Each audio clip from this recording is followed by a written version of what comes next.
I just ran into 3 women who identify themselves as the victim's friends. They tell me the victim is a TSU student. She is a freshman at TSU. Stacey Plymel didn't see what happened, but she heard everything. That's because she was on the phone with her husband as he pulled up into this rest stop around 9:30 last night. His headlights beaming, pointing in the direction of this picnic table, and that's where investigators say the gunman sat. I'm going to show you what police say happened. They say a TSU student was visiting over the weekend.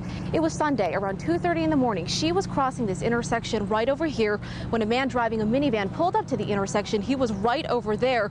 He spotted the TSU student, got out of his minivan, started running after her. He threw her to the ground. She was hurt, but managed to escape. Several students saw what happened. They started shouting at him. He got back in his minivan, and then he took off this way, then towards West End Avenue. I have seen this time and time again. I'm sure you guys have too. People come here to Lower Broad. They want to have fun. They want to have a good time, but they maybe drink a little too much, but they still want to be responsible. So they either hail a cab or they go to their app, they go to their phone, and they order a Lyft or an Uber, and a few minutes later, lo and behold, your Lyft arrives. Hey, thank you so much for coming.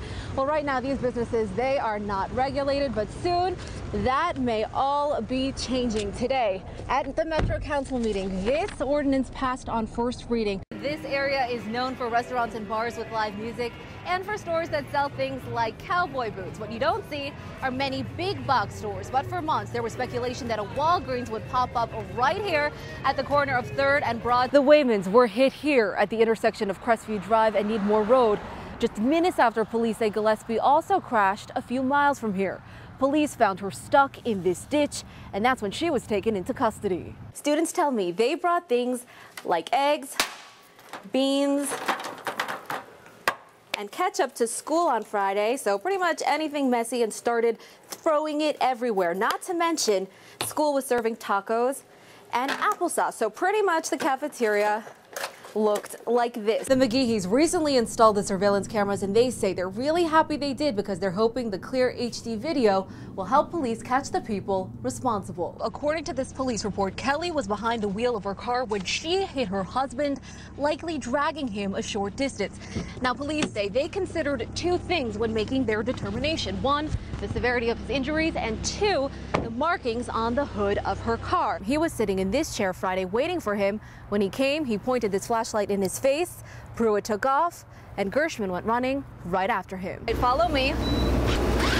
Now, this is actually where dispatch is located, right here on premises. Also, we have people monitoring traffic flow. They're monitoring the weather.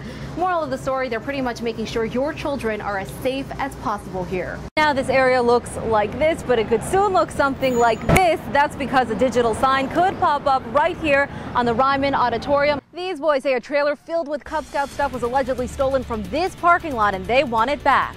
Please help us. Yeah, please.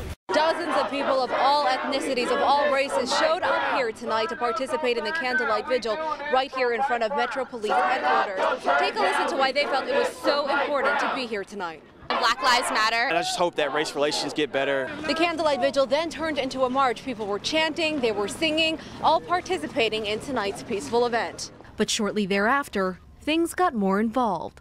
Police estimate right now there's about 200 to 300 people here marching through downtown Nashville, and they actually had to shut down some streets to accommodate all these people marching.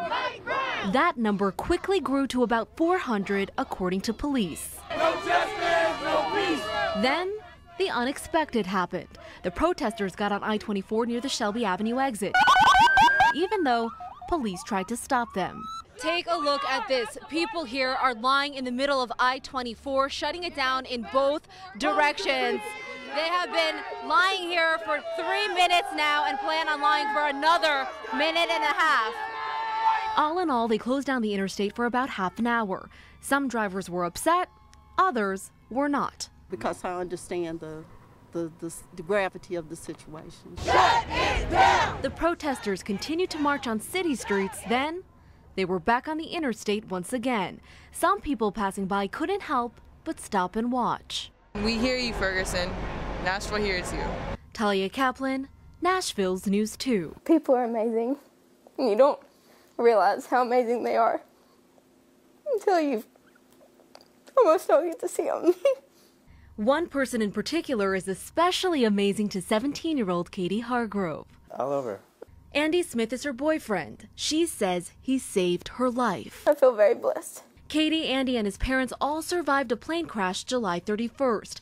Andy's father, Dan, was flying the plane from Florida to Dixon when the engine failed. I tied her seatbelt and kissed her hand. I told her I loved her. I looked out the window and we hit, and I remember shooting forward. They landed upside down in this backyard in Alabama. I undid my seatbelt and I shot down, fell down. At that point, I tried to move, but I couldn't.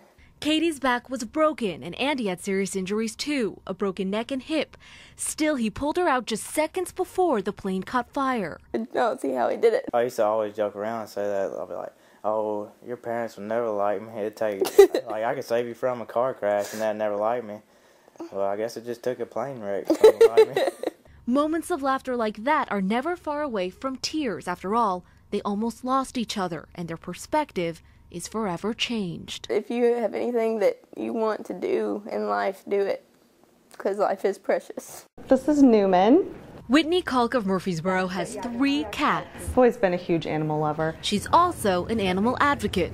Whitney works for PETA. So when the time came for me to get a new license plate, it just made sense for me to kind of use that as an opportunity to speak out against something that's really important to me. So she applied for a personalized license plate that would declare her love for the food tofu. I filled out the application, I mailed in my check in the form, and just assumed that I would be getting my personalized plate. Instead, she got this in the mail. All it said, your choice is not available. So she called and spoke with a woman at the Department of Revenue. She let me know that it was rejected due to vulgarity. Whitney obviously wanted her license plate to look like this. She would have settled for one that looked like this, but she ultimately went for this standard license plate because she pretty much gave up. Don't need another rejection from the DMV for sure. Seems pretty silly to me. Dan Stevenson owns a mac and cheese company. He wanted a personalized license plate that represents his brand. I don't see much difference between tofu and mac and cheese, so I think it's kind of crazy that she couldn't get tofu.